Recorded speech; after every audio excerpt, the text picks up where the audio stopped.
Écoutez, depuis un an et demi, on a fait des matchs, il y a eu des bonnes choses, il y a eu des mauvaises choses. C'est vrai que cette équipe-là, elle était un peu inédite, entre guillemets.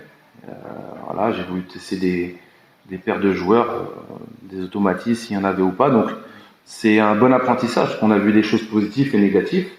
Mais ce qui est sûr, c'est que par rapport au match de la Mauritanie, quand on tombe contre une équipe bien compacte et disciplinée, parce qu'ils étaient très bien disciplinés, ils se faisaient pas aspirer, donc ils s'échangeaient les joueurs, donc il y a plein de choses qui montrent que tactiquement ils étaient très en place.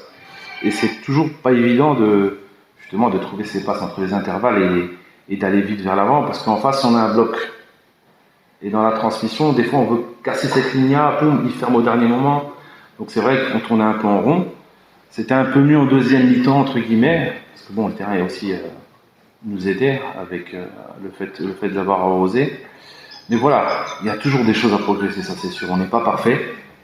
Et voilà, quand on tombe contre des équipes comme ça basses, il nous faut plus de maturité, plus de concentration et plus de talent dans sa dernière passe. C'est ce que j'ai dit à un joueur, il faut que quelqu'un prenne l'initiative de faire cette dernière passe, casser ses lignes ou la mettre derrière les défenseurs. Ce qu'on a vu de temps en temps en deuxième mi-temps, quand Méziane est rentré, El Hadj, Bakir qui prenait plus d'initiative, on le trouvait à l'intérieur, c'est là qu'on faisait le danger. Donc c'est du travail et c'est une prise de conscience des joueurs qu'ils ont la qualité pour faire ça.